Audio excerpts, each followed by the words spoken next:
Hi guys, it's Ariana. Welcome back to my channel. So for today's video, we're going to be reading some more scary stories. As per usual, I have my wick candle in here, making the whole room smell like caramel apple. So if my voice sounds a little funny today, it's because my throat is very sore and I don't know why it's sore.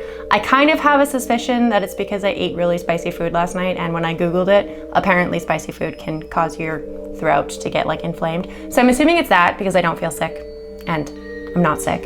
So I'm assuming it's from that. So that was my bad for eating such spicy food last night that I literally gave myself a sore throat. If my voice sounds a little weird, it's because my voice is sore.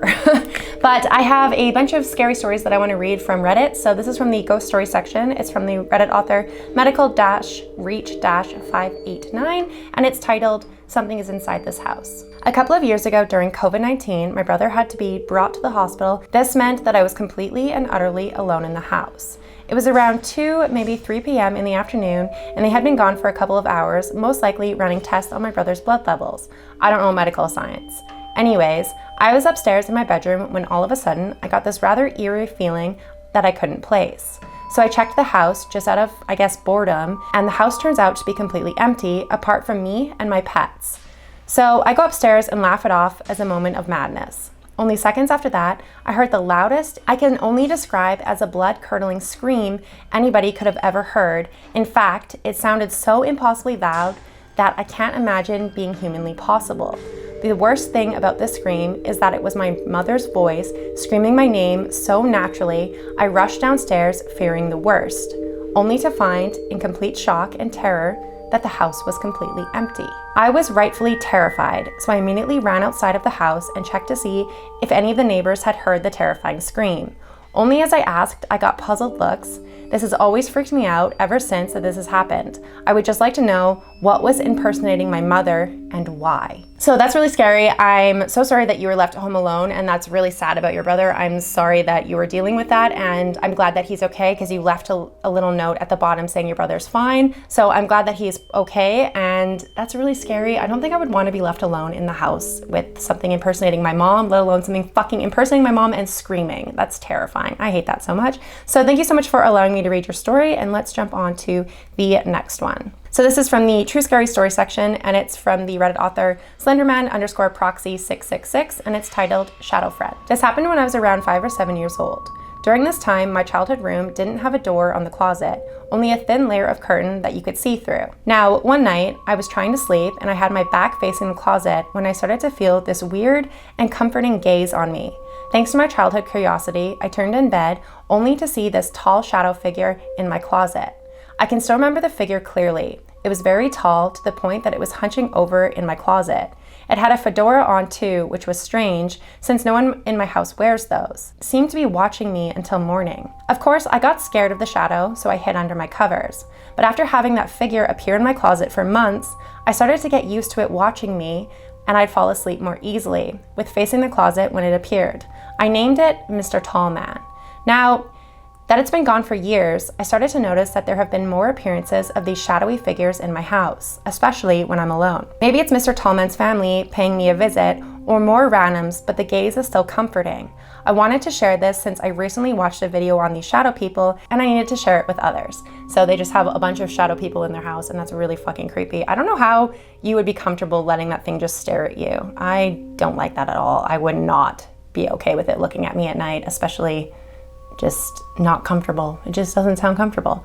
The next one is from the ghost story section. It's from the Reddit author Lola Bunny 3000, and it's titled My Nurse Was a Ghost. In 2020, at the beginning of COVID, I had just given birth. At this time, I could only have one other person in the room with me for my entire stay at the hospital. Of course, my kid's father was there. But like the third day, he left to go clean our house and get everything prepared for me and the baby. I had gotten sick and I had a C-section, so I had to stay for about 4 to 5 days. While he was away, a nurse named Kelly said she would be helping me throughout the day and spending time with me so I didn't feel so alone while Dad is gone. I couldn't really hold my baby due to me being sick and the pain from the C-section, so my nurse would come in every time it was time to feed. I noticed when they would come in, they wouldn't acknowledge Kelly, and she would go to the farthest part of the room and she would tell me I'm just going to get out of the way. Now, she did tell me that she didn't specialize in what they did, that she was just there for comfort, so I didn't question anything. The entire day, she was so helpful and encouraging to me. I really believe I would have broken down if she wasn't in there with me. She was such a sweetheart. After about 5 or 6 hours, she told me that she had to leave and she would come visit me before her shift was over to see how I was doing. She hugged me and blew a kiss at the baby and walked out of the room. Later that night, Dad came back and he was very upset. He had told me some stuff happened with his mom and that he was very sorry he took so long. I was naturally upset, but I told him a nurse named Kelly kept me company. As I was telling him about her, a nurse was changing my sheets and she asked who Kelly was.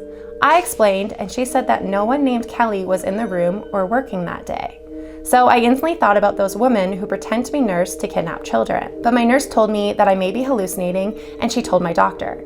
I talked to my doctor and he said the same thing. A couple of hours later, a nurse that I didn't recognize came in my room and said, "I know this might sound crazy, but everyone on the floor is talking about that you saw Kelly." I said, "Yeah, she was here with me for about 7 hours today and she helped out a lot." We were smiling and laughing while I was telling her about Kelly and how sweet and funny she was.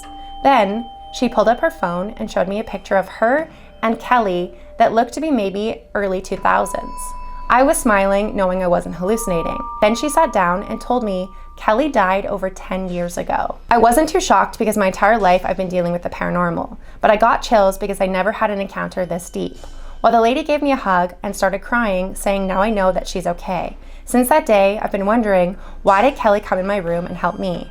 I kind of wish I could see her again. I'm so happy that you had somebody helping you, and even if it was a ghost, that's amazing. So that's a really cute story and I love that one. So I wanted to share that with you guys, and thank you so much for allowing me to read your story. The next story that I want to read is from the True Scary Story section, and it's from the Reddit author Og Reggie or something, and it's titled The Voice. This happened about 7 years ago. I was 13 at the time. This takes place in the summer, and I was sitting on the couch with my sister when I heard someone scream, "Help!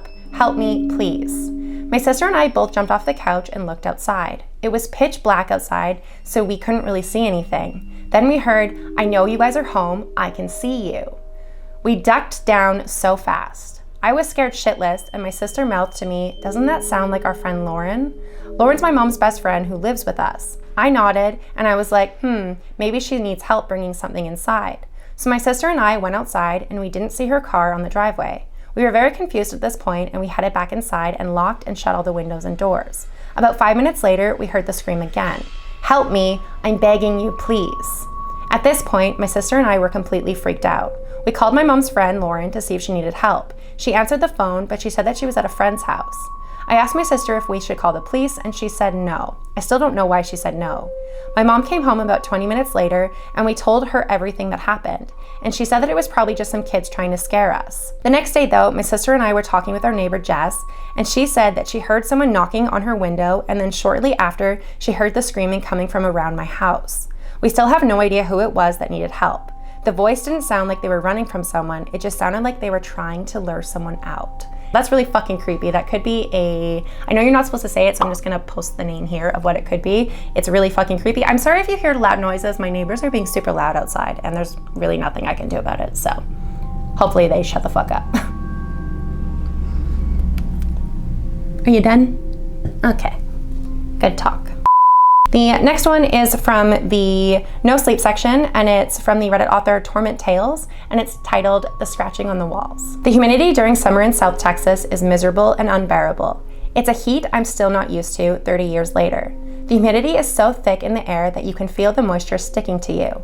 The summer, when the scratching started, the heat was exceptional. Every day in July was nearly record-breaking. I lived in a studio apartment on the top floor in a pretty big complex. The community was quiet, and there were virtually no crimes within the complex or outside of it. There would be an occasional apartment party where the music was too loud or a domestic problem between lovers. I want to make a quick side comment right now. I've never struggled with mental health, or have I ever seen a psychiatrist. At first, when the scratching started, it was faint and barely noticeable, and would only occur at night.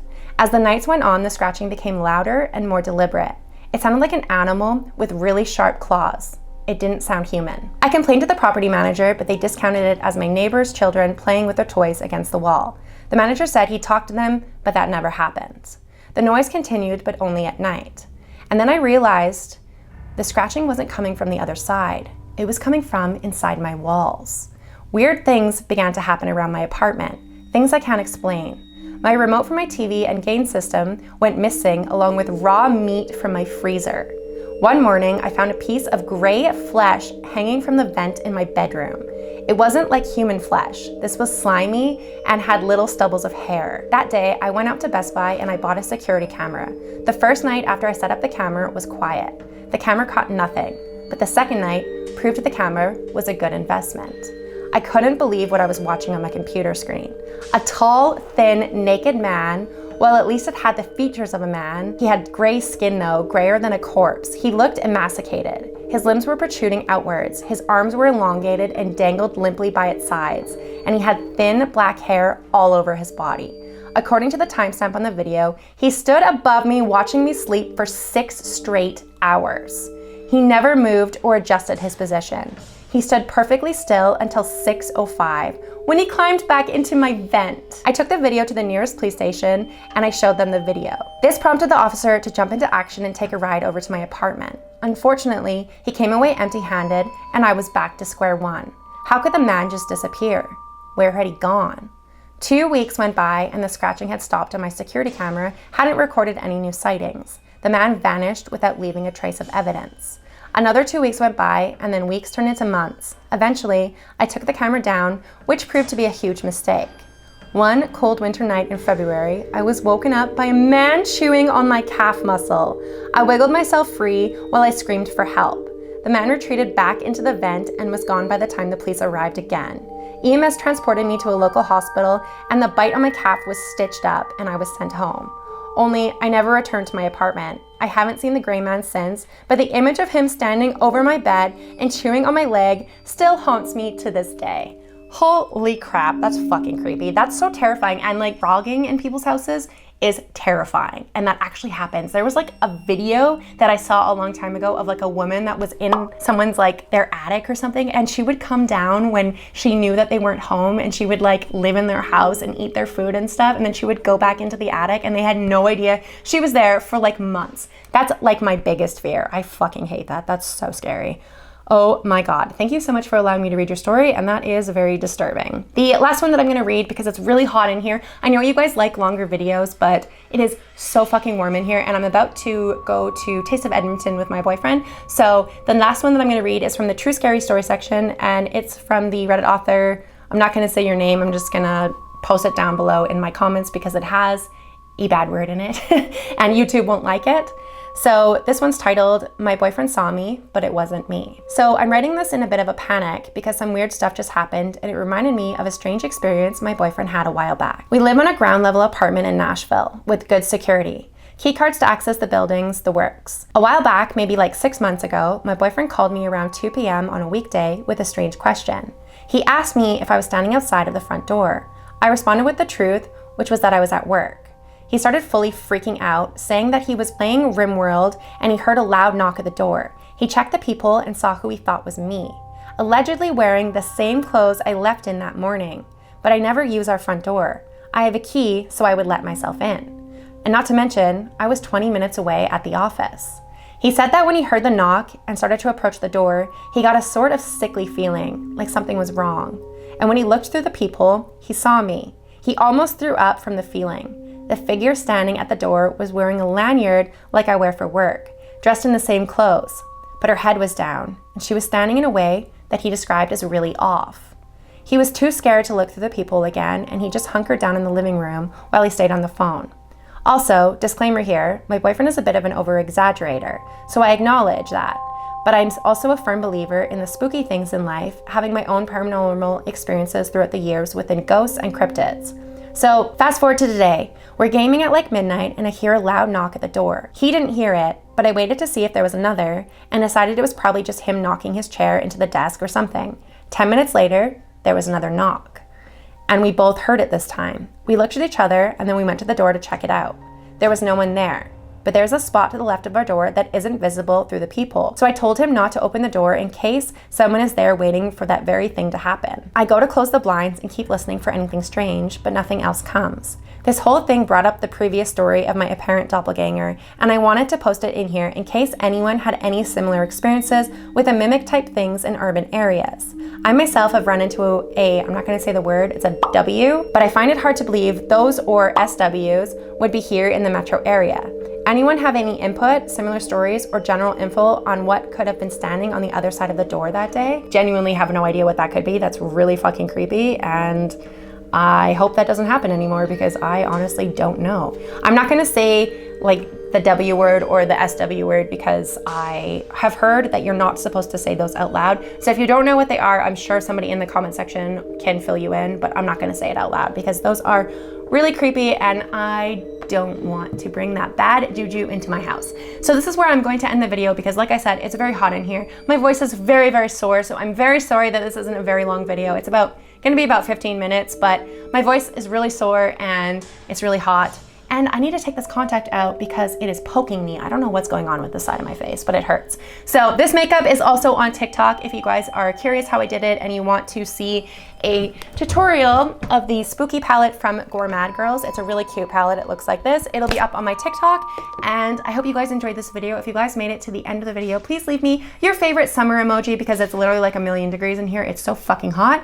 If you want to send me any of your scary stories, spooky stories, let's not meet stories, or just creepy stories in general, feel free to email me or send me a message on Instagram, and I will try to read as many of them as I can as long as they are appropriate for my channel. But thank you so much for watching this video. If you guys did enjoy this video, please make sure to give it a big thumbs up. Don't forget to hit the subscribe button down below for more content like this, and I will see you guys at the next video. Bye!